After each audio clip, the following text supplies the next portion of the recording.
You don't know what's out there. That's why I would go.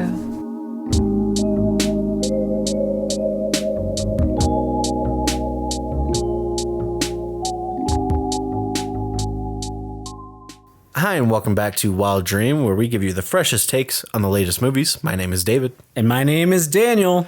And we just saw... It was made up. It was made up. We didn't even see it. Real. It wasn't even real. And that's because the movie we saw is imaginary. We made it all up in our heads. It was all a dream. Yeah. I personally used to read Word Up magazine. So that's a big deal for me. Like, I actually... I'm getting choked up talking about it. This is our... I'm hoping this is our Megan of this year. Right. We thought it was it officially is. Mm-hmm. It officially is. And we'll get to the reason why. I'm sure you guys have already seen the title of this episode. Because while simultaneously it's important for us to come on here to review this movie that we went to go see, Imaginary, the subtitle, the real title of this movie is The Fall of the House of Blum. You bring up Megan, which we saw Megan last year. Yes, sometime around. It was also in the first quarter of the year, so it felt like when this movie popped up. Yes, in our meetings when we were looking at our graphs and charts, we were like the quarterly movies. We did our data. Yeah, we were like crunching the numbers. Like, dude, we're at month end. We're at month end, and we're trying to we're figuring this out. So now, we're back to here. We're back kind of where we were last year when Megan came out. M. Threegan, if for those of you who are like confused right now. Yeah, M. Threegan was at the beginning of the year last year. I thought, hey, let's mirror that and let's go do our Megan of this year. We saw a trailer for a movie about a killer stuffed animal bear, imaginary friend, whatever, and it was like, that's gonna be fucking stupid. Let's go see that. Yeah, just like Megan looked stupid as fuck too. Yeah, Megan looks stupid, and I saw Night Swim this year too. So like for me, there's even more animosity, I guess, because I actually saw Night Swim. But I think it's just important to bring this up because I'm not saying that Blum House has always put out the best horror movies. You know what I'm saying? Mm-hmm. They've had some real stinkers in the past, right? It's not like, well, they used to make only good movies, and now they only make bad movies. But the difference for me is that there are some bangers in their catalog that were a lot closer together than it has been. And I think that part of the problem is, and tell me if you disagree with this, like their whole thing has become so fucking commercialized that the shit that they're putting out is so just copy and paste bullshit. We need to make money. We need to put out a movie every quarter. We need to put it's factory made, conveyor belt. Here's another movie coming through the pipeline. This is it's just a simple, everyone knows, it's a simple concept. It is quantity over quality. That is their entire business model. Yeah. Blumhouse is like, let's put out as many movies as we can. I don't give a fuck if they're good. Just keep putting them out. Make sure there's a scary movie in theaters for everyone to go see. Right. What's kind of sad about it is like, I'm not blaming the pandemic for this, but they've only had one good movie since the pandemic that has come out, in my opinion. And even then, that movie wasn't like, I don't know, like it didn't get the hype that some of their movies in the past have, or like, people weren't really talking about it. And that movie that I'm referring to is The Black Phone. I'm looking at the list of movies that have come out since the pandemic, and I'm just like, man, this is the same production company. This is the same people who were putting together movies to create Sinister, which was my number one in our top 5, bottom 5 horror movies. Mm. They put out Insidious Chapter 1 and 2, also mentioned in our top 5, bottom 5 horror movies. Mm-hmm. They started the Paranormal Activity franchise, which we've talked about as like one of the most game-changing, iconic, and like everyone else after them was just a cheap copy of a cheap movie. It's the most profitable movie in cinematic history for good reason. Of course, they went down a poor route because they like to do the Purge thing, which by the way is also Blumhouse. The Purge, very original creative concept when it originally came out. Not the scariest movie, But it was very original. When The Purge came out, you were like, no movie's ever been made like this. And now it's like, okay, was it a great movie? Not really. But then it spawned all these fucking terrible, sequels and sequels and sequels. And The Purge, Miami. Literally, it's kind of where we're at. Yeah. Yeah, like the most recent one I saw, there was like a guy who was like both a karate master and a thug and also a drug dealer and also like a fucking military grade level shooter. And like I was just like, dude, what is this? Yeah. It seemed like back in the day they were like, okay, let's put out in my day. let's put out one or two let's put out another Paranormal Activity, and we'll use the money from that to go fund a better movie. And now they're like, we don't have time for the better movie. Fuck that. Let's just keep making the money, and it is hurting the horror genre so much. You're at a point where you have the opportunity to give small creators a chance to make a movie, because your name can sell a movie. Like or at least that's how it has been for a very long time. Back in the day, it was like, oh, a new horror movie's coming out. It has James Wan attached to it. It has Blum House attached to it. Let's go check it out. And now we are literally at a point where, like, with this movie being the final fucking nail in the coffin for me, post pandemic, like since 2020, absolutely not. Like, I'm done, dude. Like I'm completely done with Blumhouse. It has completely flipped on its head. Where now, if they are attached to a movie, I'm like, I'm not fucking seeing that shit. Mm-hmm. I think the same. It's a stain now instead of being a selling point. Yeah, it's if I see Blumhouse, I'm out. Yeah. So this was obviously this is to say that Imaginary was fucking dog shit trash. And it's a little bit more fun of a dog shit trash than some other dog shit trash. It was fun to kind of make fun of it as we were going. But if I spent money to go see this, I would have been furious. Oh yeah, if this was not part of the A-list package, I'd be pretty upset. But yeah, it's bad. It's horrible. It's factory made bullshit. It feels like a AI generated movie. Okay, so speaking of that, I knew you were going to say that, because here's one of the other things that this movie kind of did for me too, and we'll actually get like into spoiler free talk here in a minute, but you mean the official spoiler free talk? The official spoiler free talk. The official. I don't know, tell me if you feel this way too. Do you think that there's a chance that So you're telling me there's a chance that there's a chance that this movie is a product of or a reflection of the writer strikes? Huh. That this movie was either created by partially of AI or by some people who were not part of the strikes, and that maybe this movie was written during that time, like before those. I don't know. I can't confirm or deny that. I don't know. I haven't looked anything up about this movie. It's just that's how it felt. Yeah, the quality was. It felt like a movie that was written by someone who's never written a movie before. Yeah, it felt. I know that obviously the subject matter of the movie is childish, but it felt like this was written by kids. I mean, It just feels so fucking elementary, and it really, really comes through the screen. Sometimes you're just seeing the words on the page because it's so bad and glaring that you can't even focus on the movie, and you're just focusing on what's written and what's being communicated on screen. And you're like, what the fuck is this, man? So, and the reason why I think it's important to bring that up before we get into the official spoiler-free talk is I'm just going to read off the most recent. These are the promoted movies on Blumhouse. So you go to their website. Here are the movies. They're not part of the list. You can actually click on these, learn more about them, go find out how to watch them. Okay, you have Imaginary, Night Swim, Five Nights at Freddy's, The Exorcist Believer.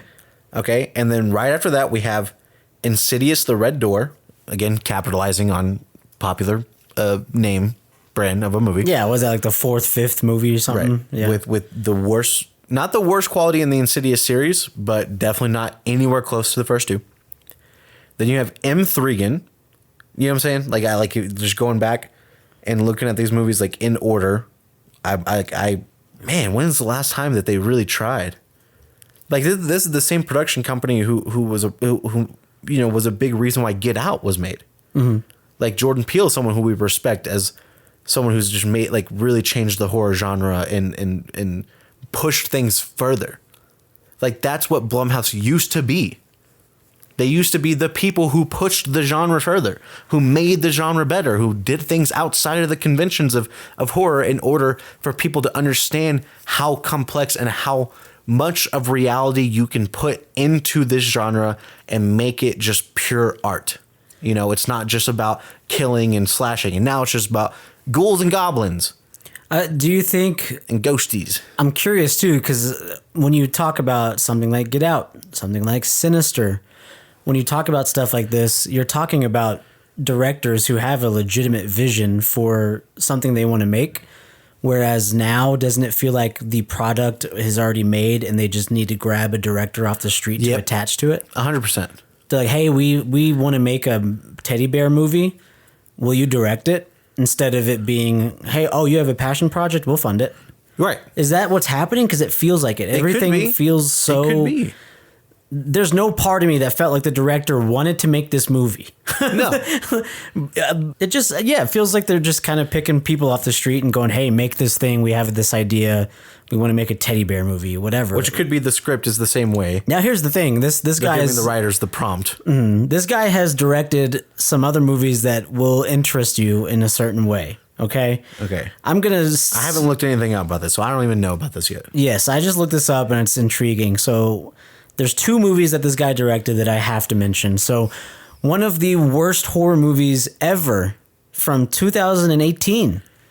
A little movie called Truth or Dare. Oh my fucking God. This guy directed. So this guy has already directed a horrific movie. Or actually, there's 3 I want to mention.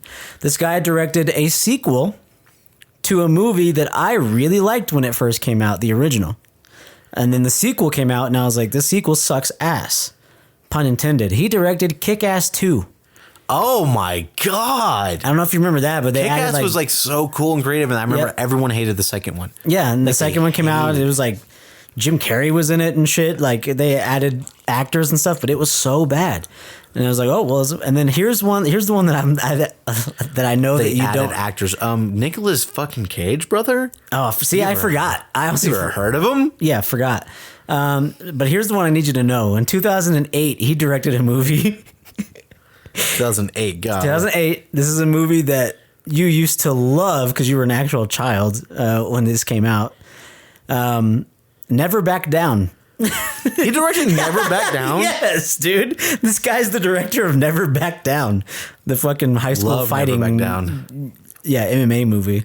So yeah, just a weird filmography. A lot of bad movies. I do not like this director at all. I can say that for a fact. And you think this guy was like, no, I really believe in this project. This script, and man. he wasn't just like, how much? Yeah, and they were like, how much? And they're like, well, we know we're gonna make buku bucks off of anything we fucking make, right? And now I'll say something. I don't, just in case you've heard of him. His most recent stuff, right before this, was a movie called The Curse of Bridge Hollow. I did see that. That movie is actually a kids movie. Okay, that movie is like a Halloween kids movie. Okay, well, before that, he did another Halloween kids TV series called Are You Afraid of the Dark? That was on Nickelodeon, right? That was on Nickelodeon. So he really does not know how to make shit for adults. I don't think so. Exactly. Right, I think he's cooked. Yeah. So, just seeing those titles, I figured they were kind of kids stuff. So I'm like, what's the... I have seen Curse of Bridge Hollow, which I did like as a kids Halloween movie, like a feel good family Halloween movie. Mm-hmm. So that's my question: is like, who's this movie for? Then is Imaginary supposed to be for kids? I wouldn't think so, but why are we making any theater wide release horror movies for kids? I don't know. That's the dumbest thing. They say the F word in this movie. Yeah, that's true. I mean, it's not super. They do drugs and it's just they have like hardcore gay sex. Yeah. Oh wait, no, I was watching that on my phone. Yeah, that was that was on my phone. Yeah, I forgot my bad. But yeah, I don't know. It's just odd. It's like I don't know who this movie's for. I don't know, and just in terms of demographic and why did this movie get made? This is And definitely it's a another movie. thing where it's like, who the fuck is in this movie? Yeah. There's not a person in this movie. You know what I'm saying? Like Patrick Wilson, like It definitely feels he's like a legitimate actor. Like Vera yeah. is a legitimate actor. Yeah, this feels more like they only casted actors from commercials. Yeah, like they took a bunch of actors or actresses that like here's what I said to Daniel like coming out of the movie, and you know we're getting into official spoilers. Yeah, this is the spoiler freeze. The fall of the House of Blumhouse is over. Just understand this: Blumhouse went from I will watch anything that they make to I officially refuse to watch anything that they make. Just in the last few years, this past year has been the worst run of their company that I've ever seen. The horror movies that they are putting out, the ones that they are really involved with, we're officially done with that on the podcast. There's only so many times we can tell you how much we hate these copy paste horror movies. There's only so many times we can bring up the smile plot and rage on the podcast for you guys. That's just becoming repetitive content. And I think Dan and I would rather spend our time telling you guys more about stuff that we really enjoy and that we think you would like. Even though it's less funny and even though it's less fun for you guys to listen to, you know, sometimes I think that, you know, we get these comments from people like even on our last episode on Dune or on our Poor Things episode where people really are grateful for the insight that we can bring to something that was positive. And I think that that's something that I'd rather focus on than watching all these fucking horror movies still. So just know that we're done with these copy-paste movies. Sometimes it's fun for the meme, you know, like Megan really was just a meme. Yeah. So it's like sometimes it's fun for the meme, and at a certain point, I don't want to contribute to these movies getting greenlit. So I know it's not really going to matter. I know it's like kind of this fake heroism in my mind, but it has reached a point where, you know what, I'm not going to be in the theaters for these anymore. I don't want to contribute to these getting made. They're horrible, and this was so bad that after we're leaving the theater, and Dave says, Do we want to record this episode? You know, he's trying to think of other ideas for an episode because he's like, I mean, at what point do we just stop even reviewing these? And like, it's gotten to that point where it's like, this is just not even enjoyable anymore in terms of watching the movie. I'm excited to talk about, now that we know that this is it. This is it with the Blumhouse. Let's go over why this is bad. Let's talk about the acting in this movie. Every single actor in this movie felt like it was the first person they auditioned for the role. Mm-hmm. They were like, we're done. Okay, move on. Yeah, and some more than others for sure. So if everyone is average, let's say, at acting, there were some who were bad. Yep. So like for instance, the dad, he doesn't pop on screen. He doesn't make you go, wow, man, this guy's putting in a performance. But he's not like, what the fuck is he doing? Yeah. You know? Some of the actors are like, what the fuck are they doing? Yeah. Can this person read? Like, have they ever... here's what I was thinking for some of these actors. I was like, has this actress or actor ever seen a movie?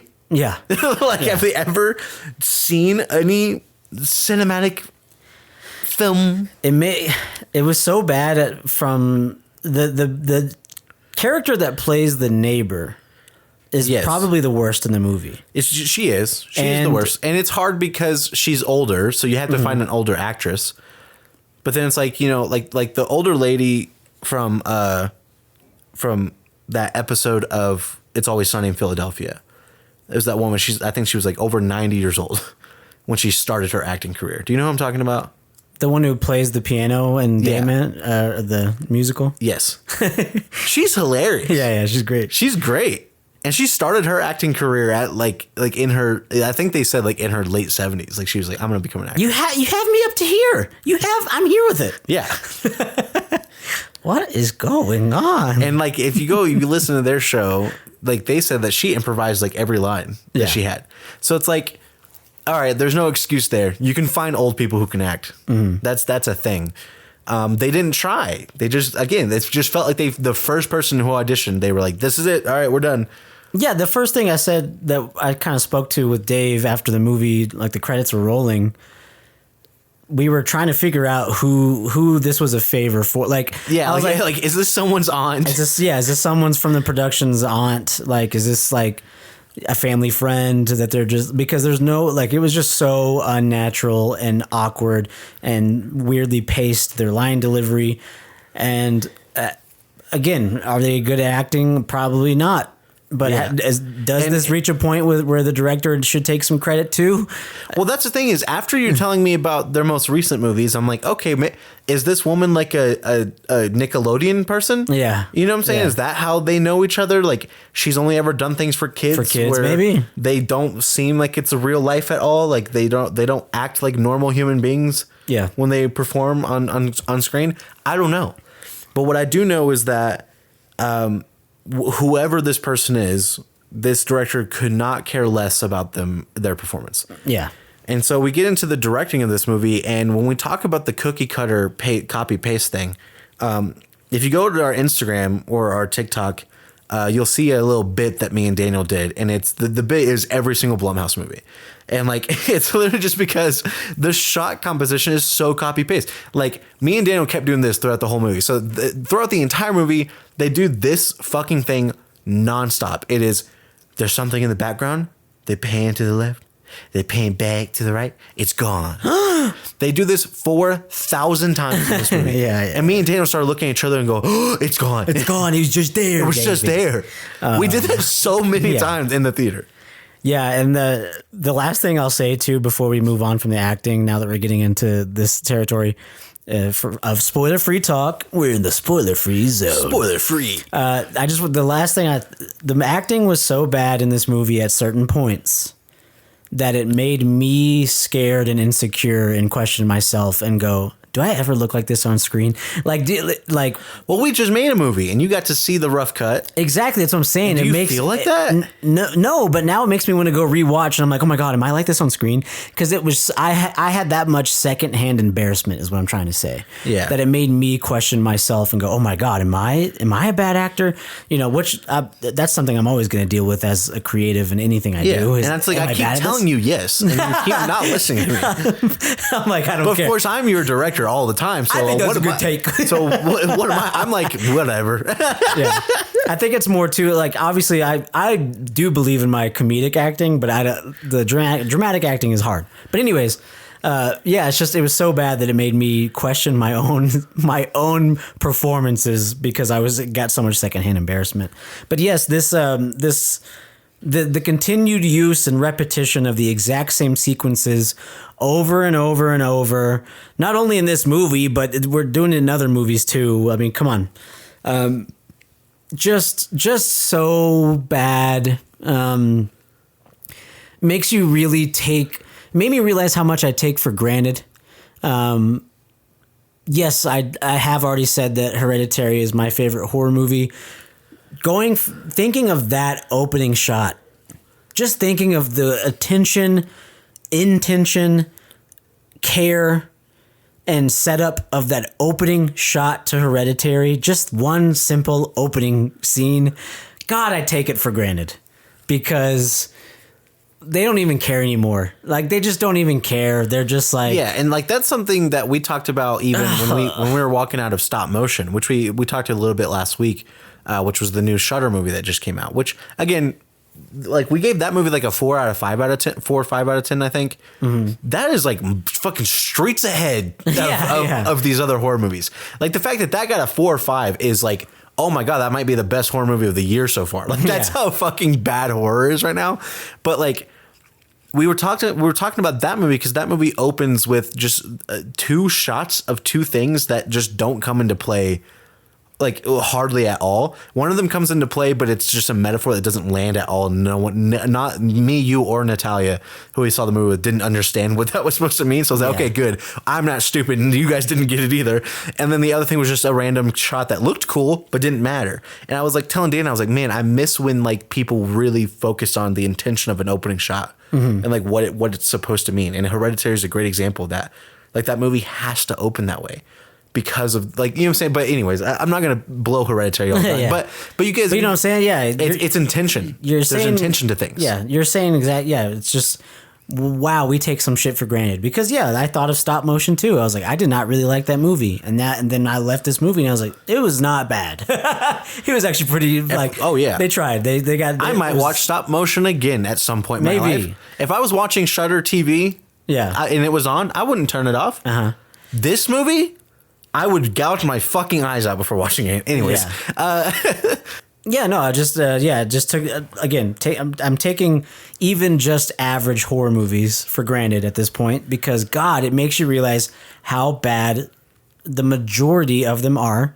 And this one, I mean, Speaking of the opening, it's just this opening is just in a hallway, and then someone's running into frame out of breath, and it's just so.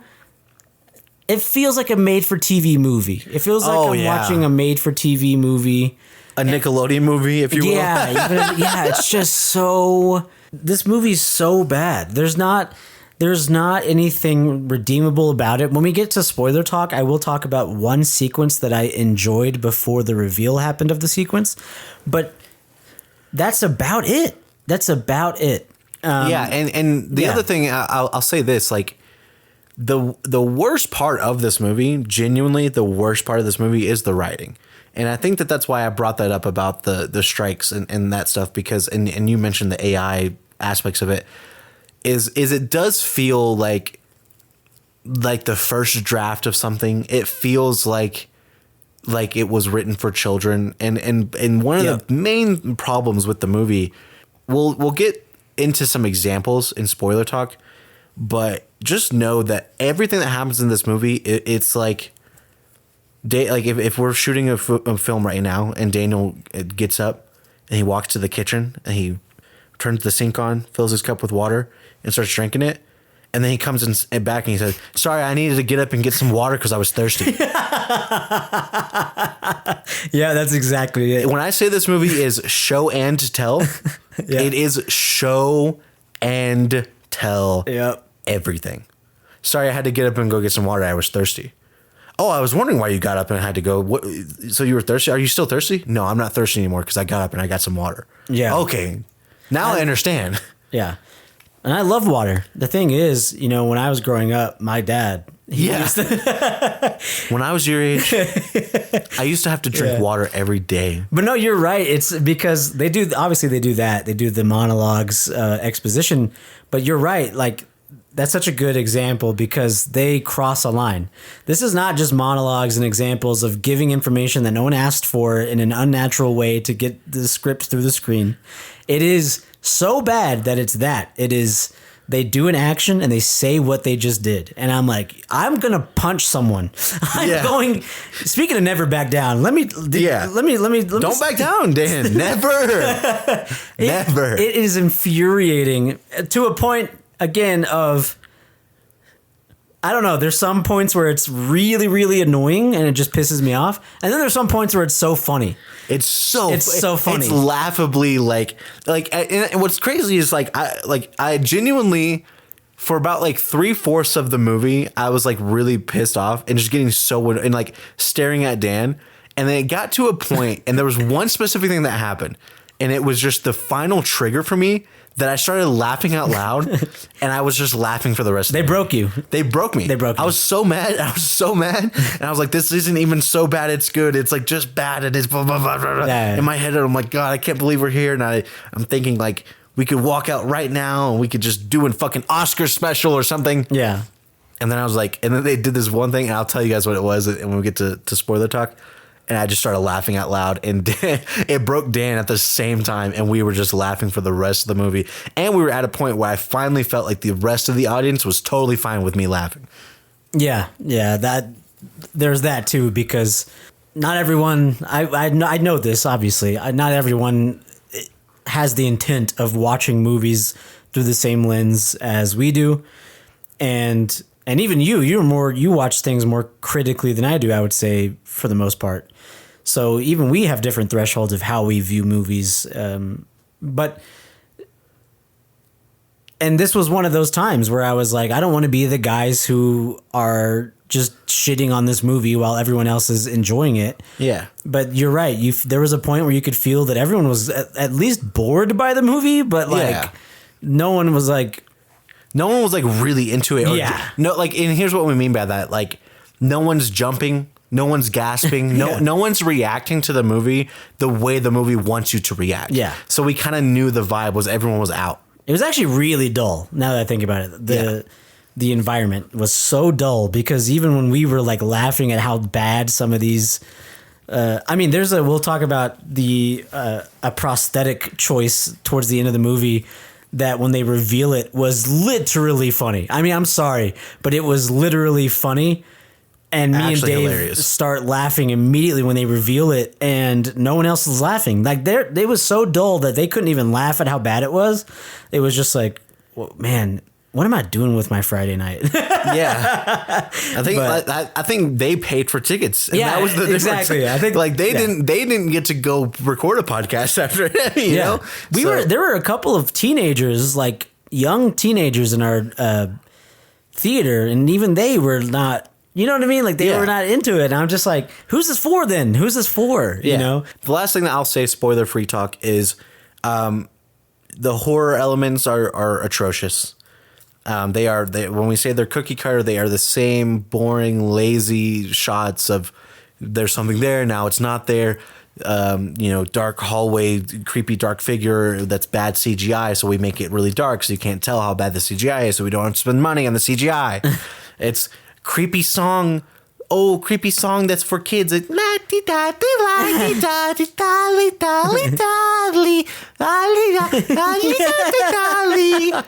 that's creepy. It's for kids, and kids don't get scary. No. And then the little girl is supposed to be creepy, scary, and she sounds way younger than she is supposed to be. And every line delivery just sounds like they said, "Hey, can you Can you kid it up? Can you kid it up? Make it even." Well, this is Mr. Bubbles, and Mr. Bubbles loves it. I mean, it's just like, okay. But he my best friend in the whole world. He my best friend ever, and I hope that one day you'll get to meet someone as perfect as him. And again, they're trying to make her creepy. It's the director's fault too. It's like, I feel like this young child actor can actually probably do some pretty capable stuff on screen. I wouldn't doubt it. But it was so clear, like you said, it was so clear to me that the director said, "Nah, sound more like a kid though, like a kid." And then she was like, "Okay, she's probably did a little bit of a line reading." He's like, "No, like kids in movies and cartoons." Like, because it's not how children talk. It is not how children talk. Stop doing this in movies, please, for the love of fucking God. I have cousins and family members that I have known since they were born. Since they were literal toddlers and infants, and they do not talk like this. They never have. This is not how children talk. So it's so weird to me when movies come out and they do this with like you said, that is the song I think of. Na na na na na na. And I hope that it's why are we doing this? Stop. Enough. Yeah. Quit. And what's crazy is that I think maybe we need a Michael Jordan drop. The people that we stop. Get some help. Get some help. We need that. Add that to your list right now. I'm not. What's crazy is like you bring up like our family members, like I'm saying from our second cousins essentially, and our second cousins when we were growing up, they were very sassy. Mm-hmm. You know what I'm saying? Like they had an attitude, which was honestly hilarious a lot of the time. But it's just like when you think about it, it's like they talked like adults a lot. Oh yeah, especially. Yeah, our cousin, which I'll bleep that Jade. so that we don't dox anybody. But yeah, she talks. Yeah, that's a good example. Is not only like do they not talk like but they actually talk like they think they're grown. Right, and it was so funny. But I also, when you think about it, that could play into a horror movie really well too. Like our cousins, like they'd be like, "What are you doing?" And we're like, "We're, watching a football compilation." She goes, "That's stupid. That's dumb. You're dumb." And we're like, "Okay." She's like, "Do y'all do anything cool?" Like it would just be shit like that. You know what I'm saying? So it's just like and that, again, these are memories and these are examples that we're giving from people from human beings that we now know, and they are like young adults now. You know what I'm saying? So like, it's been a long time. and even then, I still remember what kids sound like and what they act like. And it's just so different than what you're seeing in this movie. And it's so bad. And the other part of it is like, this character is so seemingly, we're supposed to understand that this character has been through some shit. This character has had some real life tragedy that has been like harmful and traumatizing to them, right? We too have some trauma in our lives from our childhood. And we know a lot of people who have been in similar situations. And tell me if I'm wrong, but those situations and those things kind of make people have to grow up faster. Yeah. They don't get the opportunity to still be in make-believe magic land all the time because they've been through some real shit that is really scary and makes their lives come to a reality really fast, a lot faster than it should. And it's really sad and it's really, awful to think about. So when they take this movie and they're like, oh, she's been through some serious shit, but she's still a little fairy princess. I'm like, make her real. Yeah. Like, but that's not what this movie's going for. I know. But that's that. But I see you're saying like how do we reshape this movie from the ground up? Give me your script. Well, let's start with this. Yeah. Let's start with the child not being super kid joking all the time, because guess what? If you make this kid serious and this kid has had to grow up, this kid is quieter, they are less of a cartoon, and they still believe in an imaginary friend, that's scary. That's way scarier than what they did. Yeah. Right? So it's just like the horror elements of this movie just do not land. Yeah. At all. Oh, and let's also not forget the, hey, what's going on? Yes. Character entering frame with a big jump scare cue in the music and loud audio. As they just enter frame from out of nowhere. They were just floating in consciousness and all of a sudden they're there. No footsteps were heard. Hey, what's going on? I was just going to ask if you were going to the library. That's what you said earlier. Yeah, exactly. Go watch our skit. Go on our TikTok. Go on our Instagram. Watch our skit and you can see exactly what I'm talking about. So yeah, anything else that you want to say before we get into the spoiler talk? No. The movie sucks, and let's talk about why exactly it sucks. Let's give some examples of it sucking ass. Holy shit, that was probably one of the best spoiler alerts we've ever done. I'm actually happy with how that turned out. So this movie is... Hold on, wait, what? What are you talking about? The spoiler alert we just did. I'm saying that's one of the best tags we've ever done. I like that one. We haven't done a spoiler alert yet. What are you talking about? We just did our spoiler alert. No, we're about to do the spoiler alert, but we haven't done one yet. Like, we still need to do one for this episode. David, what are you talking about? We just did one of the best ones I've ever heard. That was incredible. No. So, all right. We didn't do that. That wasn't real. It was all a dream. But it felt so real. It was just my imagination. Spoiler alert. Imaginary is about a woman who returns to her childhood home to discover that the imaginary friend that she left behind is very real and unhappy that she abandoned him. This movie has some elements in it that are so cliche. We've got the I'm returning to my old house. I don't have any memories from being here. And wait, there's something here that I don't remember, and it's bad. It's bad entity. It's also my kids are now experiencing this thing, and I think that if you're wondering how soon we knew that we were going to hate this movie, it's important to understand that this movie opens with a dream sequence. The first scene is a dream sequence. But is it? It's really a memory, turns out, which we fucking knew as soon as the dream sequence is over. Wait, what? So this dream sequence is... Dream sequence. That dream sequence. Dream sequence, that dream sequence. And this opening scene is a woman walking around a hallway, and she gets chased by somebody, and then they're like, oh, the playtime is over, and then you have their tooth ripped out, and blah, blah, blah, whatever. They turn into a Spider-Man. They turn into a spider, and they chase her, and then she wakes up and goes... Please keep that. She wakes up and goes, all right, you're one wild dream burp per season. that was great. But yeah, she wakes up, she's like, and then her husband's like, oh, it's just a bad dream, or whatever. Now, tell me if you thought this. Did you think during this opening sequence, before it's revealed, that you're like, oh, here we go, here's the first family that for the Smile plot, for the longtime listeners of the Smile plot, this is the first family that gets killed by the entity first before the next family experiences it? Honestly, no. I was very, very convinced that this was a dream sequence from the very get-go. Wow. This guy's fucking movie predictor master, apparently. Yeah. When I first saw Sixth Sense, I was like, that's Bruce Willis. Obviously.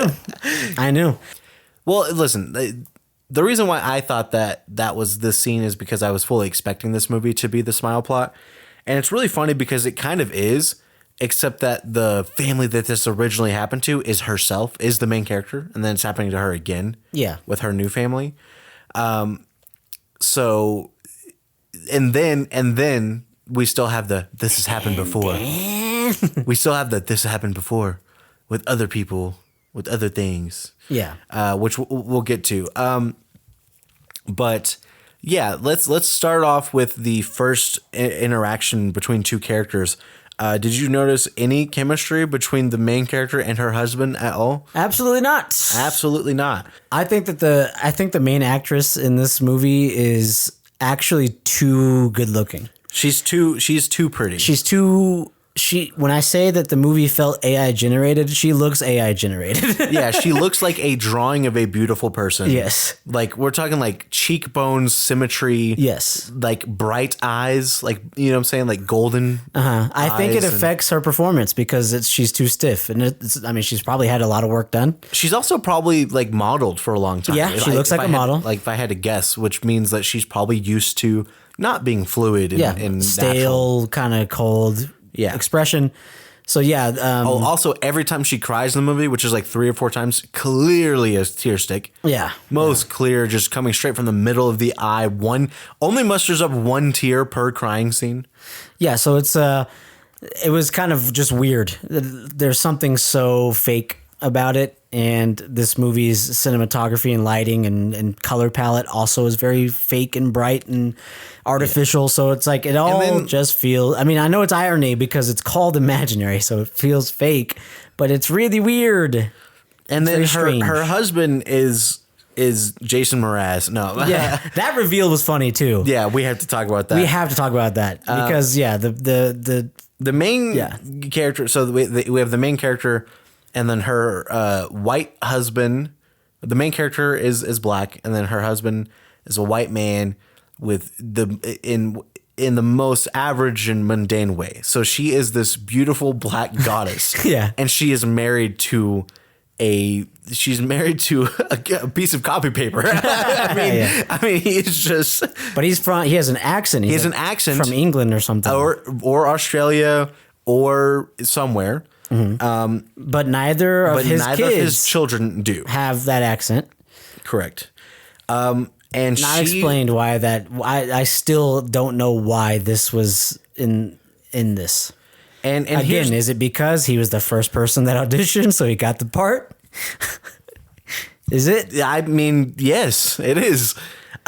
Here's what's important about the dynamic between her and the kids in the movie. Okay, we are to believe that they have been separated from their real mom for a short amount of time, maybe weeks. It's been since they have been forced for unforeseen circumstances due to the mental health issues of their real mother to be completely removed from contact from them. So it's not like they've been estranged from their mother for years, right? Mm-hmm. It's not like they haven't seen her in forever. It's like she went to a hospital for mental illness related episodes. Mental illness. Shout out mental illness. No, not that kind of illness. Shout out mental illness. Shout out mental illness. My point about saying this is that the rest of the movie, the main actress is like, I want to be their mom. Yeah. I'm like, they are just now removed from their actual mother. And the older one is like she, I'm assuming, is not she hasn't given up on her mother. And like, it's kind of interesting too, because it's like, you know, not getting into the deepest and darkest secrets of Wild Dream and into mine and Daniel's life. This isn't therapy corner, okay?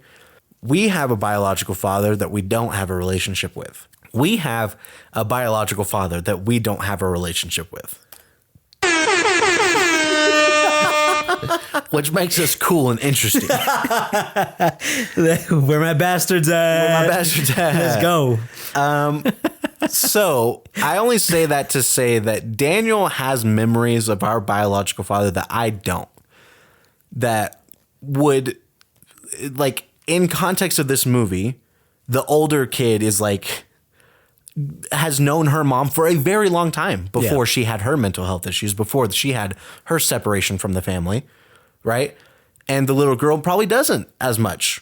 And so, like, the fact that this girl's like, I love both of you and I want to be y'all's mom is like, you need to chill the fuck out. Like, this just happened because It is a little aggressive, yeah. I didn't even think about it in the movie because, yeah, it's hard to care about anything on screen. But yeah, you're right. And on top of that, even with that being the case, even with, you know, our situation is not a situation where, you know, I'm not saying Daniel was like, oh, I love our dad, you know, whatever. It's just important to have like that context of this daughter is way older. She probably has way more memories of her mom, you know, and grew up with her whole life. And even then, even if that wasn't the case, me and Dan would not accept another man as our father, period. Yeah. Never. Even without, like, not because of, you know, the original was so great and that's our dad. Not like, it's not that. It's just, we don't want that. Yeah. Like, so you have one of two options in my mind. You have, I'm not ready to give up on our parent. That's my parent. You never will be. And then you have the other side, which is, I had one of these and no thanks. Exactly. And so it's like if someone offers you, we know now, if someone offers you a Necco wafer, I'm good. Right. Good on that, bro. No, thank you. No thanks. And then someone says, no, I really, really want you to have a Necco wafer. It would mean a lot to me if you had one. I would still say no. And if you kept doing that, I would say, fuck you. Yeah. And that's where the teenage daughter is at. And so normally it's like, bro, this angsty teen is being way too rude to this person. And I understand where this angsty teen is coming from so hard. Yeah. I get it. That makes sense. Yeah, it's a little aggressive, and it's not. It's also not fleshed out or realistic or anything enough for it to even feel real. It's just a plot point. You can see the script through the screen. Why am I doing Donald Trump inflection? You can't stop doing Donald Trump. You can see that I'm not even doing the voice, and I'm doing his inflections. You can see the script through the screen. You can just go through the screen, folks. Grab him by the dussy. Grab him by the dussy. They say I caused an insa something. I don't know the rest. They said January 6th, Donald Trump, he caused an erection. Well, at least someone got it up. You know, that's kind of the dynamic that we have. So we have the little girl who is like kind of accepting of the stepmom. We have the angsty teen who fucking hates the stepmom for good reason. We have the stepmom who really wants to be their real mom and wants to be in their life. And then we have the dad who, it turns out, the whole time was a musician. Yes, great reveal. And when he is leaving the house to go on tour, they cut to, he's outside and he's got a fucking fedora. He's got one of the hats. He got one of the hats. He's got one of the musician hats. Yeah, it's like in between like a fedora and like what white girls wear to go to brunch. Yeah, Like, it's not quite all the way fedora, but it's very. When I said, "Oh my gosh, she's married to Jason Mraz" the whole time, Yeah, like Dave. that's what it was. Yeah, Dave in the theater turns to me and goes, "Oh my god, he was Jason Mraz the whole time," and then he's saying like.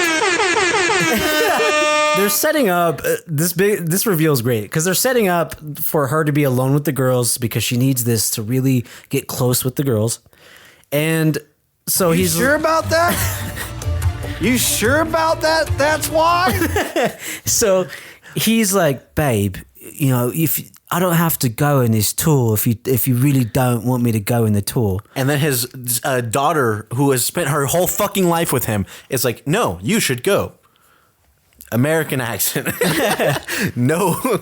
And I just thought it was funny because I was like, all right, he's wearing like a vest. Like he has bracelets on. So I can assume what kind of music it is. Right. It's singer-songwriter, him and his guitar. What tour are you going on? You going to the local pub 30 minutes away? Bro, for real, because he also gets in the back of like an Uber that's like a Kia Soul or some shit. Yeah, it's just like, dude, like you are like, I was like, okay, yeah, how many Applebee's are on the tour this time, bud? Like, what the fuck? As a open mic artist myself, who does perform music at some open mics, I know what you're going to, bud. Yeah. There's no tour. You're just going to go. But anyways, it's just very, unbelievable. Like not in a shocking way. This was like another literally unbelievable. Another like AI thing where it's like, okay, if I asked AI, draw me a white musician. Yeah. Exactly. It was so funny. It was such a punchline. It was a Monopoly Man, almost. You know. Yeah. So it was a very funny reveal. What do we think? Let's just go ahead and do this right now. We're not going through this. We're not doing this whole going through. Oh, this we whole just movie. jumped a massive. That's a big leap. Yeah, it's a big jump. So I just want to say we're setting up so that you know what we're talking about. Okay, it's a mom who's with her what's it called? A mom with her husband. Not even a mom, a human. Yeah. With her stepchildren. With her stepchildren and her husband. That's the dynamic. And for the rest of husband movie. leaves the house. And the husband leaves the house. So that's the dynamic. I want to talk about some of the stuff that's annoying and bad about this movie, specifically. Okay. So let's get into that. Let's start with horror, since now there are some other movies. Here's another thing. Here's one of the first positive things I'll give the movie. Okay. The horror is bad.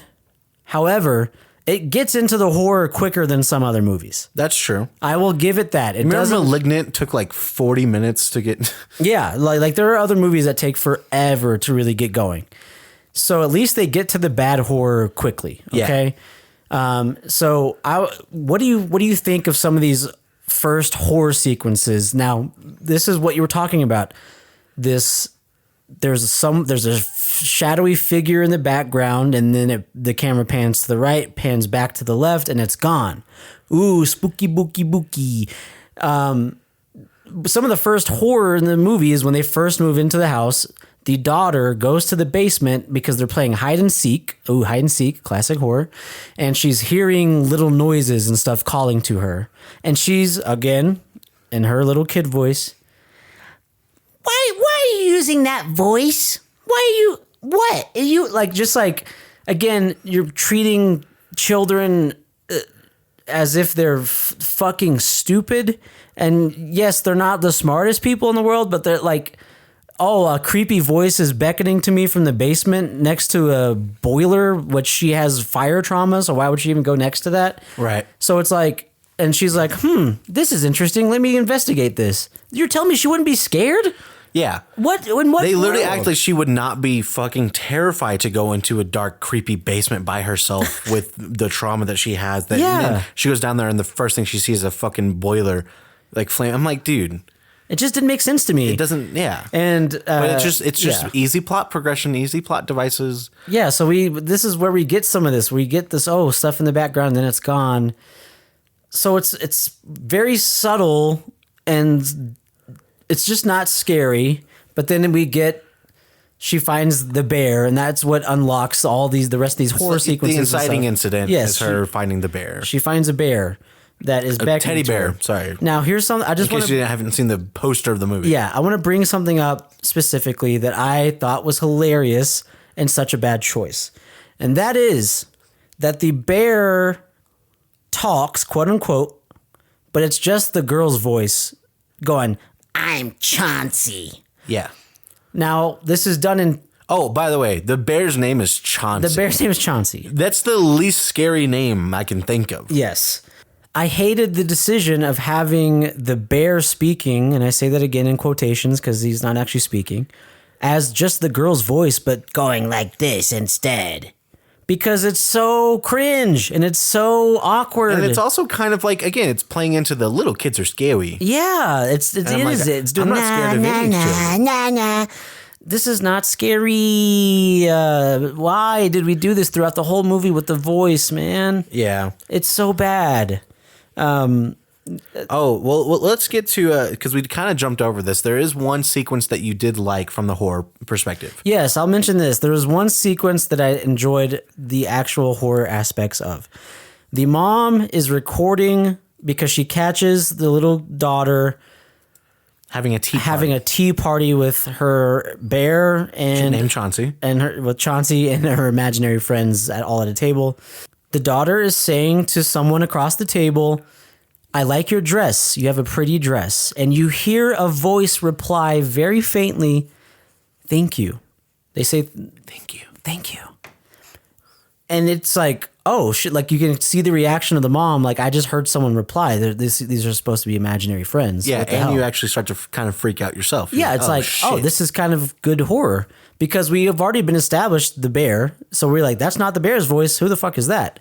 So it creates this sense of mystery. So you're like, who has entered the picture? It's really subtle horror. This works. It even pans a little bit. The camera, as the character who's recording is like, wait, what? They kind of peek over. And the camera pans a little bit to where you get a view of the bottom of someone's feet in a dress, like a white dress, scurry away out of frame. Right. And I was like, okay, this works. This is actually creepy. Now, how long did you get to enjoy a decent moment of horror? in Not this movie? long at all, because right after this, then you get a character entering the frame very loudly, jump scare cue. Because this quote unquote entity is actually just the kid's actual mom who snuck into the house. And she has like a hospital gown on. Yeah. So we learned that the daughter was still the older daughter was still texting with the mom. She's like, I thought she was doing better, blah blah blah. So yeah, it's like, all right, well, we ruined that moment of horror. That was good for 5 seconds, and the only thing it really establishes is that the imaginary friend Chauncey can make the daughter see things differently than what they really are. Yeah. As we progress throughout the movie, we get more and more of these sequences. We get people walking into scary hallways. There's something in the background. They pan away. They pan back. It's gone. They do that about 400 times. Mm-hmm. And then we get the plot progression of the daughter and her relationship with Chauncey. And what her relationship with Chauncey is he has a scavenger list for her. The scavenger list starts normal. Now, this is in the trailer, so if you've seen the trailer, you've seen the most important part of the whole movie. The scavenger hunt starts with things like find something that's happy, find something that's bright, find something that's dark. Oh, yeah, it's normal stuff. And then it's like find something that's scary, find something that makes you sad, find something that you would get in a lot of trouble for, and then it ends with something that hurts. And then while it's the something that hurts, you get the scene of her nearly smashing her hand onto a wooden board where there's a nail in it. Now, here's what's going on. It's actually a metaphor for the crucifixion of Christ, which I thought was a nice touch. I liked that biblical reference, saying that she is the omniscient God. I picked up on that immediately. So really good filmmaking. I love this imagery here because she is the second coming of Christ. I'm doing the best at this. And that's film analysis. That's folks. film analysis. Stigmata. 101. No, that's literally how, dude, there are so many people out there like that. Listen, I'm not saying Wild Dream is literally the greatest of all time, but we always keep it real with you guys. We never choose to believe in a thing that's not really That we there. don't believe in. Yeah. Anyways, here's what's going, like, so everyone has seen that scene from the trailer. Like, if you've seen that trailer, it's like, that's like the pivotal point of the trailer is her about to smash her hand on the thing. It's like, oh my God, the bear makes her do bad things. Here's what's going on just before that. Okay. And this is not the only time this happens in the movie, but one of the funniest times that it happens. Okay. So the stepmom, what are you doing, stepmom? Honestly, man, that I can't even say that word without the connotation of it. I hate it. Stepmom, what are you doing? She, like, the little girl is upset about something, and then she goes to console the little girl, right? And she has a blanket all the way over her head, and she's laying in the bed, right? Every viewer of this movie knows exactly that that's not the little girl. Yeah, we all know this immediately. Yeah. And she goes in there to talk to her about, I can't remember exactly, but I can tell you it's something else. Yeah. She goes in there to talk to her about something else. And then she sits down on the bed. She goes, when I was a little girl, I thought I had some bad things that happened to me. And I thought I could never be a mother. And now that I have you and your sister, and I love you both so much, I think I can do this. I can be a mom. And I'm just like, okay, and that is my motivation. And that is my motivation. Okay, thank you. And that is my motivation. And that is my backstory. That is my backstory. And that is the reason why I'm doing everything that I'm doing. Yep. Shout out Brock Shadow, guys. Yep. It's linked. It's linked. You gotta just watch it at this point. Just watch it. Just watch it. So she does this whole monologue. And then we hear the little... Oh, by the way, while she's doing this monologue, there's like shifting in the bed. Oh, snap. Oh, snap. And then you see the little girl outside tearing off the wood. You know, she's like, oh my God, she's outside. And she turns and she pulls the blankets off. Oh, it's Chauncey. It's the bear. It's the bear. It's the bear. It's the bear. Shut the fuck up. Shut the fuck up. Behind. Yes, chef. Yes, chef. I have 55 burgers for Anyways, so she goes outside just before she smashes her hand on it, and then, you know, it was in after she discovers the bears, when she discovers the list and she sees like what all the bad stuff on the list is. She runs outside, she saves the little girl from smashing her hand on it, but she still gets cut, okay? So the first cut is the deepest. You know, then they're like, okay, well, I'm worried about what's going on here. Let's call her psychiatrist. So the little girl already has a psychiatrist that she's been working with because of the trauma from her mom. She has a burn mark on her arm and she has fire trauma. So we know that her mom did something bad to her with fire. Mama trauma. This is the only thing in the movie that they do not at some point look at the camera and say, my mom burned me with fire. Yeah. That they don't ever do that. And that's the only thing in the movie they don't do that with. Right. So, and even then, they're like, they zoom in on her fire burns. And then zoom in on fire, and then zoom in on her face going, And then showing her remembering. Yeah, showing her remembering. Just as she's about to like strike a match later in the movie, she's like, I can't do it. I can't do it. I have trauma with fire. And also my mom wasn't involved, but I will not get into it. Yeah. Fire magic. Fire magic. Yeah. But yeah. Anyway, so they bring in the psychiatrist, and then again, I liked this scene too, kind of, right? I think that this is the best performance in the movie, and that was almost dangerous.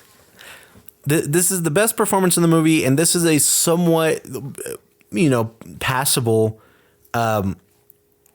element of horror.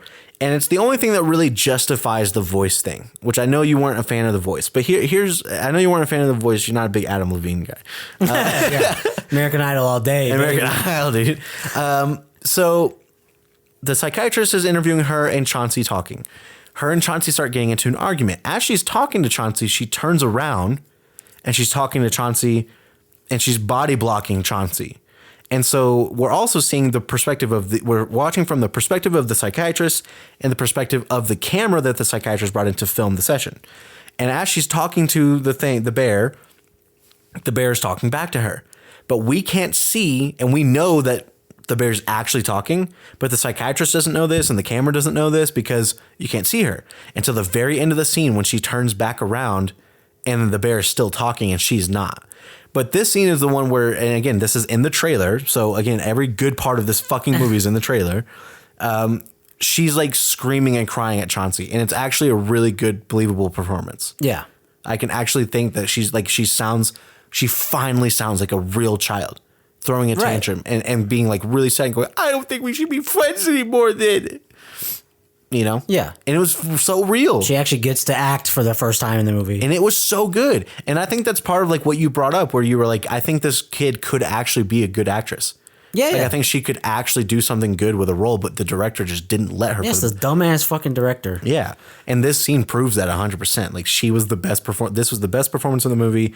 And it's just it's the only part that is like enjoyable in terms of the acting. But then of course the psychiatrist goes, "Hey, did she pick up on any new hobbies? Like I don't know, ventriloquism?" Yeah, that was a funny line. Fuck, they're trying to make it look fake. God damn it.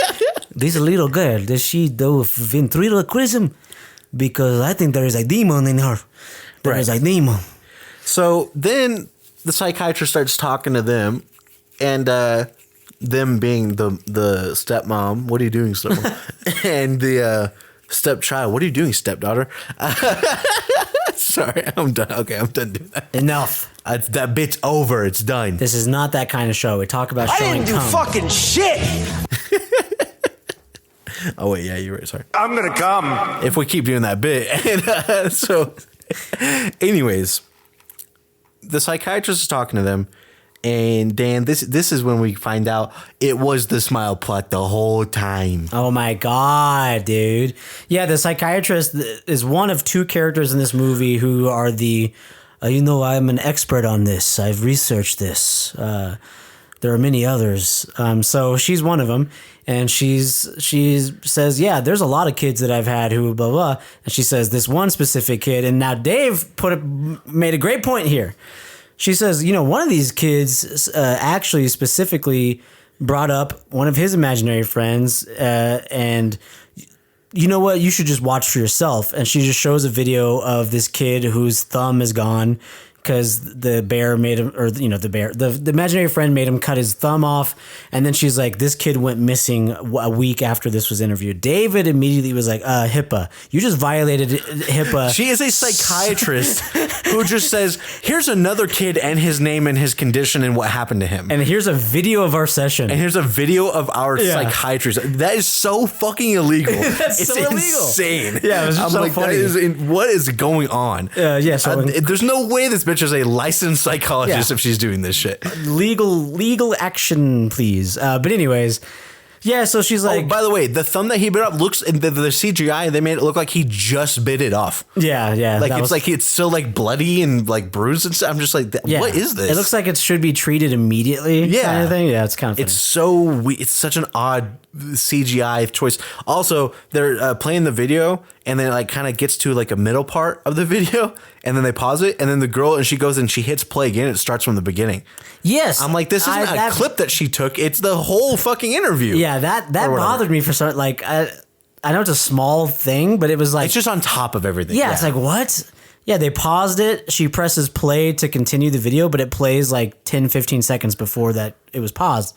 Anyways, whatever. Stupid, just fucking stupid. This is where we get to close to the part that made me laugh out loud. This finally broke me, okay? Mm-hmm. And again, we kind of talked about this in spoiler-free talk. Like, they do this throughout the show and tell thing. They do this throughout the entire movie. Yeah. All right? I can't give you every example of it because it's every scene they do this, okay? Like, here's an example that Daniel absolutely hated. The main character writes children's books. And the thing that she mainly writes is about a spider who's trying to catch a millipede, okay? She overhears the daughter talking up to her imaginary friend about the book. And she's like, well, maybe the spider likes the centipede all along. Maybe the spider doesn't actually want to catch her because she loves her. And throughout the movie, the main character has had writer's block. Like she hasn't known what she wants to write the next book about. And she overhears that. She goes, oh, like you kind of see her like realizing. And then cut to, and she's painting and she's drawing. And now she's drawing the spider character from her books, but she's drawing it smiling. And she's drawing it like it's a happy version of the character, right? And you're like, okay, she broke her writer's block because the little girl's helping her. And then she pulls out her phone and goes to text her husband, and they show the screen and says, I think Cassie, or whatever her name is helping me write my next book with her imaginary friend. I'm like, you gotta be fucking kidding me. Yeah. So they do this throughout the movie. And this was the part that made me laugh. So she says, the main character tells the psychiatrist, she goes, well, then this has got to be like related to the bear. And the psychiatrist is like, what bear? She's like, the bear, the Chauncey, the bear that is with her. And she's like, what bear? And she like shows her the video of the interview.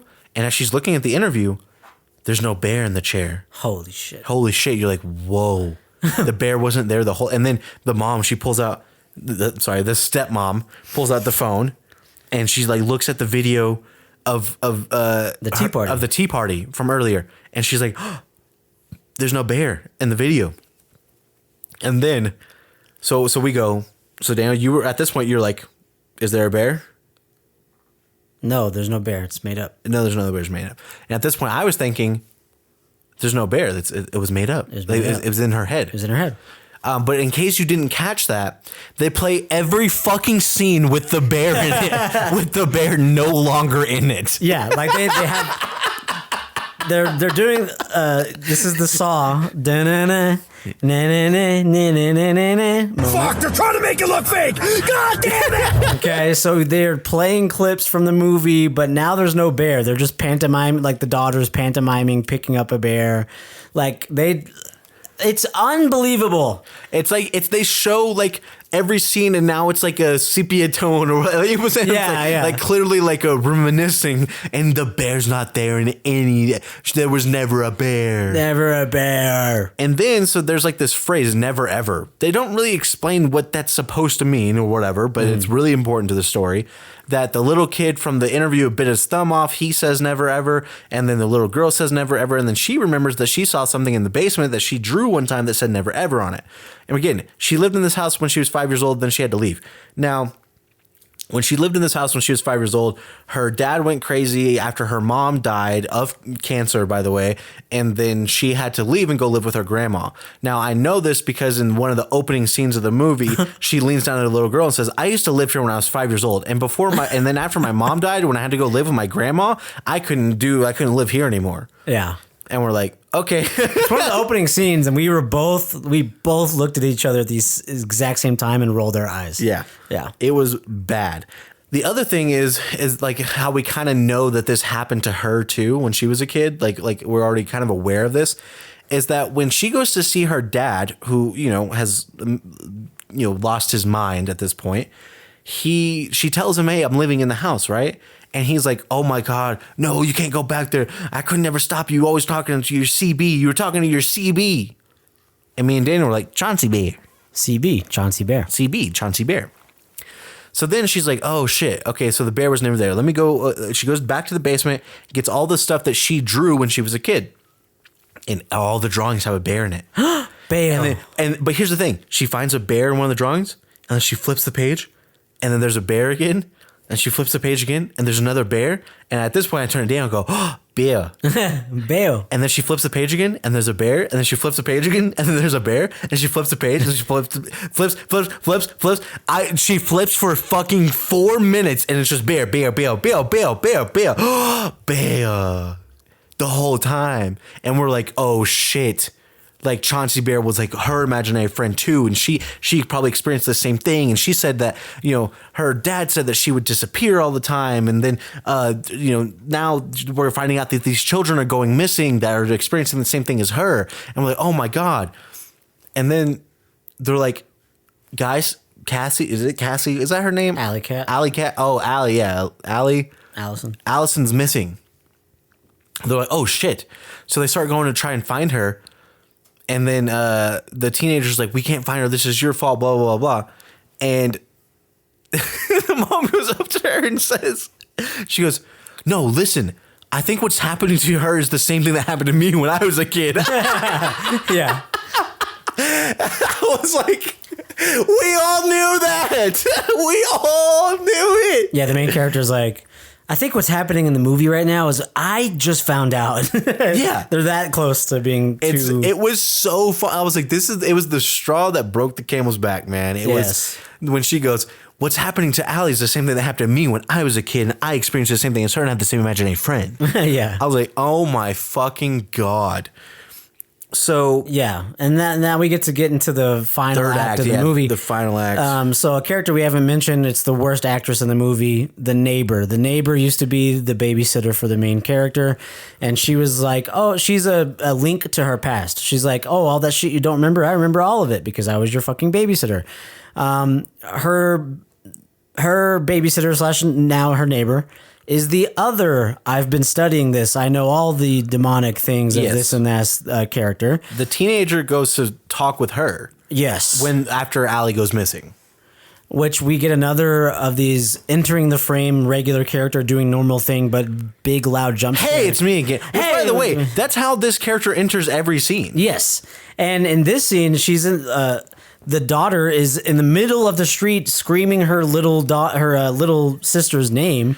Alice, where you at? Blah, blah, blah. No one in sight. And then all of a sudden, out of fucking vapor air, the neighbor's like, hey, I didn't mean to scare you. And I'm like, then why did you enter frame and scream like that if you didn't? And why did you sneak up on her? Why did you sneak up on her and not announce yourself until you were right next to her and then grab her and go, hey, whoa, I didn't mean to scare you. If you didn't mean to scare her, I didn't mean to scare you. then why did you do things to intentionally frighten her? That's a good Adam from YMS. Is that your YMS impression? Gotta go over that. Yeah.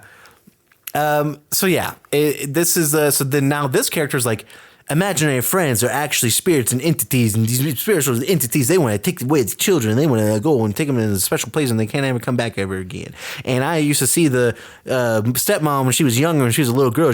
I saw her go into the magical place. Sometimes you don't believe in something until you have to. Bar.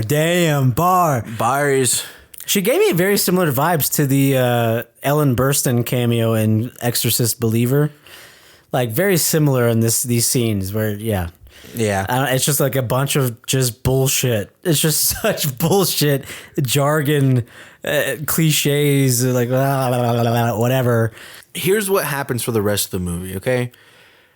They realize that in order to find Allison, they have to also complete the list, the scavenger hunt, and it's a witch sacrifice. It's a witch sacrifice thing to open a magical door to go and find her. One of the funniest parts of this as well is that the stepmom realizes that all the drawings on her old childhood walls, if she repaints over them, then she'll be able to see. So she grabs all this paint and all this stuff, and to show that she's frantically painting, she has one line of paint on her forehead. No paint on her hands or clothes or feet or legs or arms or anything. She's frantically painting so badly that she smears a line of paint over her forehead. But of course, this, a freaking Greek goddess cannot have a flaw on the rest of her body anywhere, but sure. So she's writing on the walls and she goes, look, this is what my dad was talking about. My imaginary friend, CB. And she wrote SEEBEE on the walls everywhere. She goes, it was an acronym for the full name that I gave my imaginary friend. And then she looks at the camera, she goes, Chauncey Bear. Yeah. And we were like, right. Yeah, that's what we said earlier when this CB concept was first introduced by the dad. Right. Got it. Yep. CB, Chauncey Bear. Wrap it up. Very nice, creative, and original name. Yeah. Okay. What was she, a Pistons fan? Am I right? CB. Chauncey Billups, baby. Mr. Big Shot. Mr. Big Shot. Now, they complete the ritual, and they go into the magical world, and This is also really seen in the trailer, and this is a lot of CGI, maybe some practical sets. If they actually built some of this set practically, that's pretty impressive. I like the visuals to a certain degree, of like the doors and them all opening and them being in, sure. I get it. I hated it. Not from a technical standpoint, but from a visual, a conceptual standpoint, it was horrible. It looks horrible. It looks like a cartoon Disney, exactly, Nickelodeon scary place. That's exactly it. It felt like I was watching a Disney movie, an original Disney original. Like if you guys have seen Don't Look Under the Bed, the weird world in Don't Look Under the Bed, which by the way is also about imaginary friends becoming evil. Way better movie about imaginary friends becoming evil, in my opinion, than this movie is. But if you ever seen Don't Look Under the Bed, there is a scene where they have to go into the world of Don't Look Under the Bed. That world in that actual Disney movie is scarier to this day than this was. And so, like, when you think about like a scary, haunting place that someone can go, I get that this is supposed to be a kid's imaginary playland type of thing, but like, you look at what Insidious did with the the other place in that those two movies. Way scarier, way creepier, way just everything. This was like literally straight out of a Nickelodeon movie. Yeah. Like the only thing that what I was saying, like I appreciated this was just if they actually built some of this set. Yeah, the craftsmanship I understand for sure.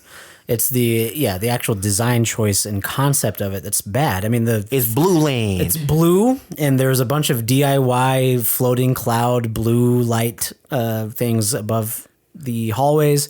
The floor is just black and white checker tile. It's just so boring. And this is actually the part where the movie decides, okay, we actually just don't give a fuck anymore. Yeah, This is just a comedy. Because they literally have like the old lady traps everybody in there. She closes the door that would get them out. And she's like, this is where we're supposed to be. This is the magical land and we're all supposed to be here. And I've been trying to come here ever since you were a kid. This entity has been telling me to trap us here and that we can be here forever. Yeah. And then she immediately gets eaten by something off screen. Yeah. And she turns into a pool of blood. There's the... Rap. That's a rap on old lady number one. Old lady number. What was the name we haven't even mentioned the neighbor kid that the older, like the teenage daughter has a crush on or whatever. Yeah. Me and Dave laughed because he's like, the way that the old lady gets introduced is she's creepily in the background of a selfie of the teenager. And then the teenager turns around and she's not there anymore. And then she's not there anymore, so they do that again. And she's asking the neighbor about the old lady, and he's like, "Oh, you mean like old lady Carruthers or whatever the name is?" He does that type, like, "You mean old lady Jenkins?" Really stupid. Anyways, but that's a wrap on her. She's done. Thank God. The worst actor in the movie ever. I literally cannot deliver her lines as poorly as she does because I could never be that bad at acting, and I don't even act. Yeah, it's horrible. And I also think it's just a really unnecessary like villain turn.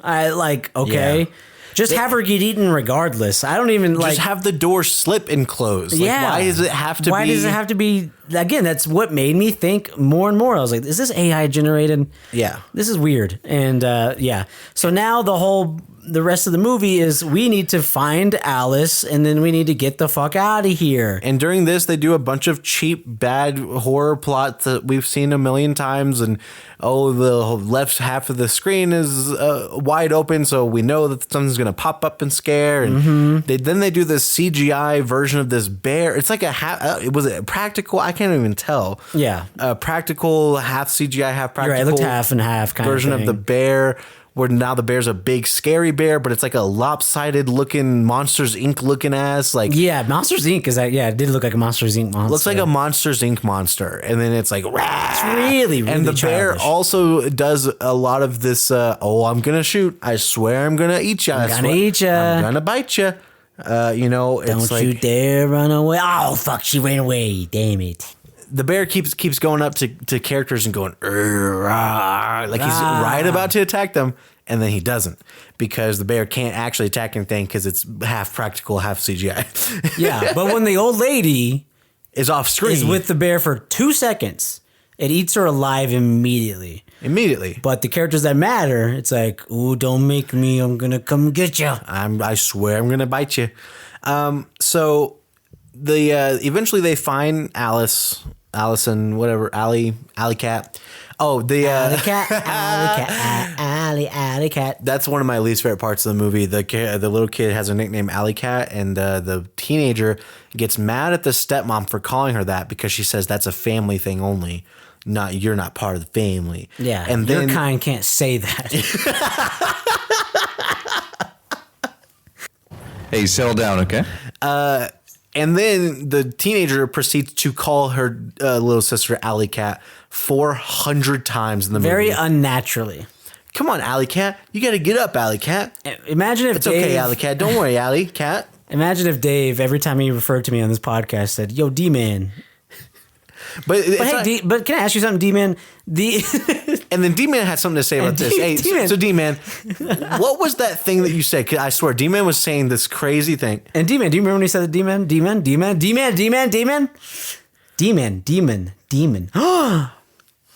Chauncey Bear, CB. Chauncey Bear. Alley Cat? Like an Alley cat? Like an alley cat? Dude, it's all my making sense now. God. All right, this movie was a 10 out of 10. Imaginary. This movie was 10 out of 10. 10 out of 10. No. Anyways, so they find Alley Cat. They find her. Long bullshit. Hey, we got to get out of here. They all escape. Okay. And then cut to, and it's the main character, and she's in the place where her dad is being seen. He's in a care facility. And she's reading her book, the book that she was writing earlier. And she finished the book and she reads it all to him. And she's like, And she's with their whole family. She's with the whole family. And then they're like, I never get to say thank you. And then the teenager, oh wait, no, it was the little girl. The little girl goes, yeah, thank you for everything, Mom. And then she rolls her sleeve up and she doesn't have the burn on her hand. And the mom goes, Again? there's your second burp of the season, Wild Dream fans. The mom goes, I'm still here, aren't I? Dang it! I'm still in the upside down. Wait. She goes, I'm still in here, aren't I? And then all the illusion fades away.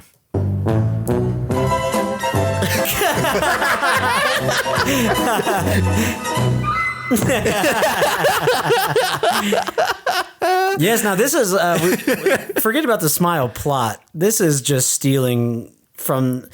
This is just doing what Smile did. Smile did this exact same thing.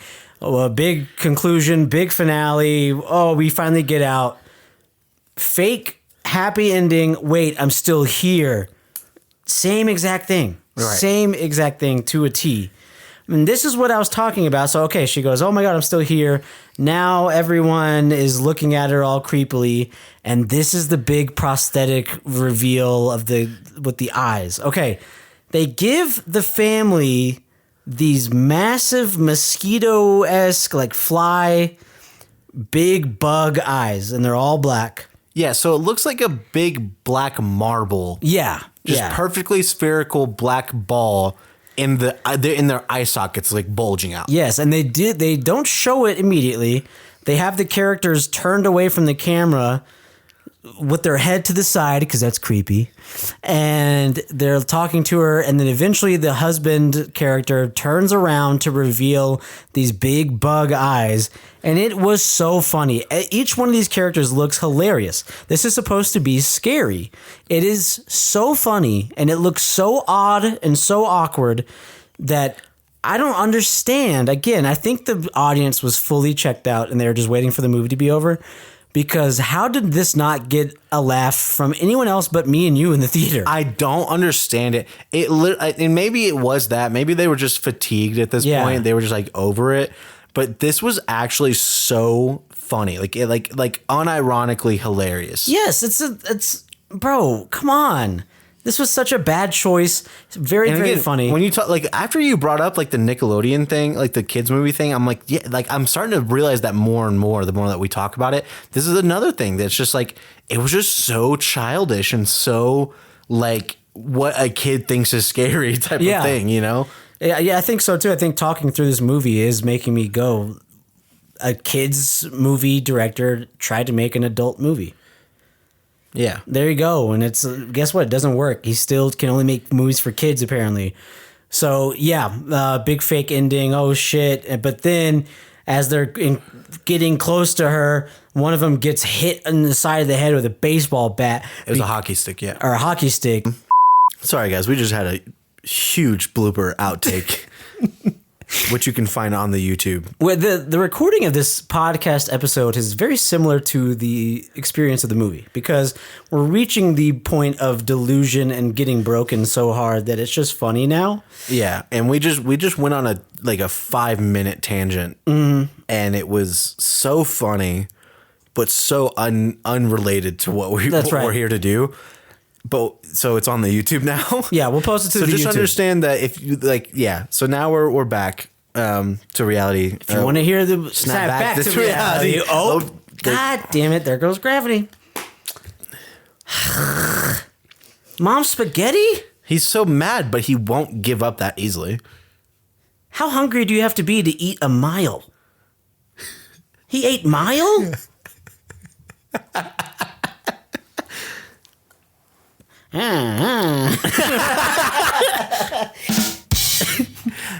So, oh my God, okay, the family comes back, they save her, they go back to reality, they burn the house down because every movie has to end with the house burning down. Every fucking And then movie. they go to a hotel and they find out that there's a little kid with a bear there. It's his imaginary friend named Chauncey. And then the family is like, no, we're not staying at this hotel. Fuck that. And they leave. That's the end of the movie. They go, I think we need a different hotel. Yeah. So I they're like, that we idea. defeated the bad guy. Now the bad guy's gone, except that it's not gone and it's still there like every other fucking movie like this. That's the end of the movie. It's over. Unfortunately, the movie was not imaginary. It was real. It happened. This is true. What was my favorite part of the movie? It was probably the performance of the little girl when she's crying and screaming at her fake imaginary friend. Because it was the only moment of the movie that felt genuine and legitimate and felt like the kid was a real person and not just a fucking cartoon. My least favorite part was the rest of the movie. No, I think that my favorite part of the movie has to be the scene of horror that actually worked. Yep. And right before... The moment of horror, not the scene. moment, yeah, because the reveal ruins it. So the whole scene, is not great. But it's a good moment of horror. They found something that worked and then shied away from it immediately. So whatever. But it worked for a split second. So there you go. There's my least favorite part of the movie is the fact that I went and saw it. That is my least favorite part of the movie is that it exists. Yep. And my least favorite part of the movie is the pain of the last nail being put into the coffin of Blum House. That is what it hurts. Okay, it hurts. But it is what it is. It is what it is. So, and guess what? We saw a couple of trailers for the. So if you guys are like, come on, they could come out with. We saw the trailers for the next 3 movies they're doing. No, I'm worried. I'm worried about horror movies. I'm worried about horror movies this year. I'm giving this one a 1 out of 10. A 1. And I'll give it the 1 just because this movie has to have known what it was and what they were doing. And if it was a Nickelodeon movie, it'd be a pretty good Nickelodeon horror film. Yeah, I see what you're saying. But I mean, yeah, also the potential that this little girl has to be a good actress is there and it's present. And the fedora just puts it over the top for me for the 1. Yeah. Jason Mraz, being the star. The star. The star. Really shined on camera. I am also going to give this movie a 1. I think that is the exact score it deserves. It does reach a 1 because it does not take itself as seriously as these other movies that are low rated do. And at least it was one, pun intended. At least it was 1. At least it was 1, somewhat self-aware and didn't take itself seriously. And 2, it was like an hour and 30, hour 40.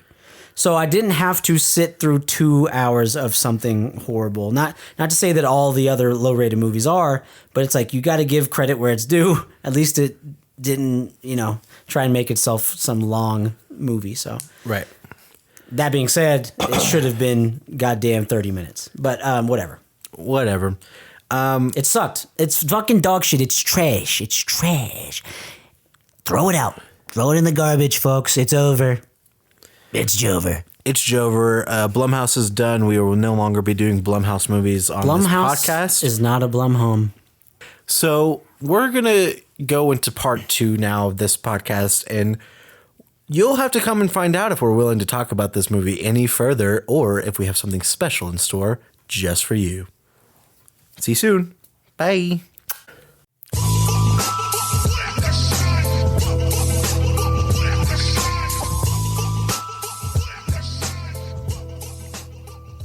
And we are back for part 2 of the podcast. And if you came back, you are so smart because we have such an awesome segment planned for you here. We all know what it is this weekend. It is award season, the big show. In honor of the Oscars, instead of doing an Oscar special for you guys, which, by the way, we'll have done our Oscar picks. You've already seen them. Those will have been posted on the Instagram, the TikTok, and the threads. So what we wanted to do something a little bit special for you guys is, man, the Oscars, same awards every year? What? Boring. Yawn. It's always Fuji's and Funyuns. Every year. Same shit. Same shit every year. So We're switching things up. We are going to give out some of our own awards. All right. So thank you for coming to the first annual Dreamies. Woo! Welcome, one and all, to the first annual Dreamies Award Show.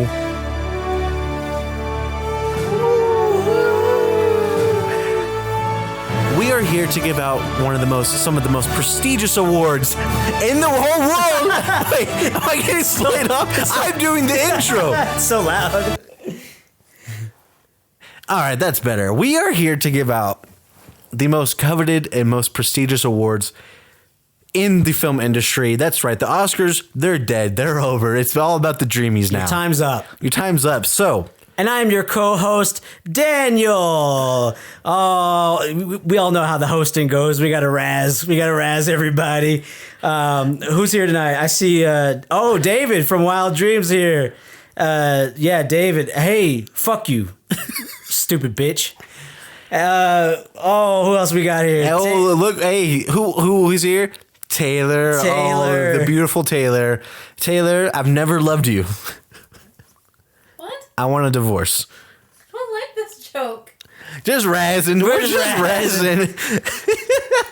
Gracie's here. Gracie, the dog. Stinky. They wanted a cat, Hey, but instead they got a pussy. You little pussy. Fuck you. Hey, Gracie is here. Gracie, white. So we have our first category here. This category is the best AMC film merchandise of the year. Woo! And now this one was actually some steep competition. So I'll tell you guys what the nominees were. Okay, so the nominees were actually the Barbie car popcorn bucket. We have the Teenage Mutant Ninja Turtles mask and popcorn bucket Oh, got some haters in the audience. of the manhole cover popcorn bucket. We also have the Scream cup topper, drink topper. And of course we have the Dussy, the Dune sandworm popcorn bucket. Wow, no. Ant-Man helmet got snubbed. Ant-Man. So a lot of people are saying, Wow. "Oh, the Ant-Man helmet got snubbed. The Spider-Man helmet got snubbed." You know, and it's like, Gwen listen, guys, we Stacy? don't make these decisions, all right? It's Yeah, we the have Academy, the dude. freaking Academy, dude. We have a whole team. We have a whole group of people making these decisions. These are very important, and the award goes to the Dussy, Wow. the Dune Sandworm Popcorn Bucket. Is anyone surprised? Wow, and wow, the Dussy is here to accept the award. Let's hear from the Dussy.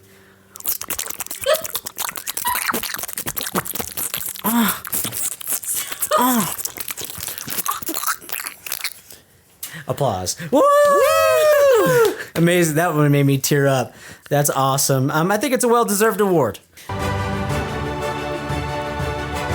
Ladies and gentlemen, the next award it is ready to present. Our next award is going to be for the most memorable theater moment. Now, guys, we have a lot of candidates for this. We have a lot of theater moments. We go see these movies all the time. And the nominees are Everyone in the theater booing when Nicole Kidman came on screen before seeing Dune. The house lights being on during the entirety of trying to watch Exorcist Believer. In fact, the lights kept going on and off, and it was a complete distraction. We have me and David almost going to jail for getting in a fight because a man tried to assault us during us trying to watch Silent Night. And you can't forget Dave going to see Night Swim and intentionally ordering the new sliders because he knew that it would make him need to go to the restroom, and him live texting me his thoughts about the movie as he's going poo-poo. and the winner is Me and David almost catching a case and going to jail because a guy tried to assault us while we were laughing at a Christmas movie trying to see Silent Night. Oh my goodness. Wow. I don't still think about it every night before I go to bed. Oh man. I don't go to a dark place when I remember that.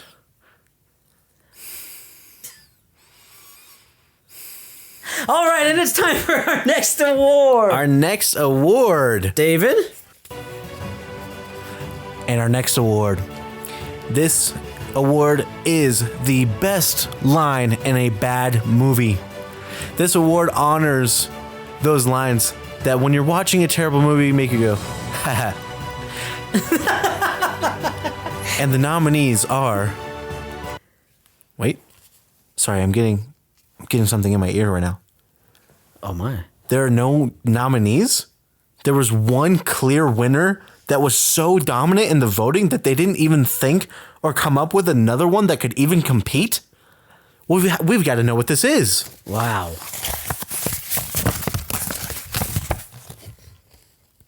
Marco. Oh! It's Marco from Night Swim gets an award here at the Dreamies. Wow, we couldn't be prouder of them. Congratulations. And I'm sure only the first of many awards it will win. Our next award is for the best catchphrase of the year from the show Wild Dream. Now, this is another one that we had no nominees for. This was sent in directly from the Academy. One answer, one to rule them all. Daniel, could you announce this winner? And the award for best recurring catchphrase on Wild Dream is... As a whole, and I am a whole. Wow! David, would you please do us the honors of announcing the last and final award of the Dreamies? That's right. So, our last award here is for the best drink available at the Coke Freestyle Machine at AMC. Woo! Wait, so we have two nominees here. So the first nominee is 1/3 Minute Maid Limeade and 2/3 Sprite Limonade. Very good choice there. That is a very citrusy and refreshing drink. Some bubbly, some not bubbly, so it's not overpowering. And then Daniel, you have a nominee. I sure that do. you wanted to announce as well. I'm very excited to announce that another nominee that we have added to the ballot for this award. We do have a 1/2 to 1/2 ratio of Barks root beer and cream soda. Wow. And the winner is... Hold on. Wait, We've never seen this before. what? It says inconclusive. What? It says there's way more drink combinations that we need to try before we could even make this determination. What? How many flavors can one machine have? I don't know, but I think I know a solution. We need you, all the wild dreamers out there, to help us make the determination for this award. And what we need from you is more nominees. So we are officially launching our Coke Freestyle Drink of the Week.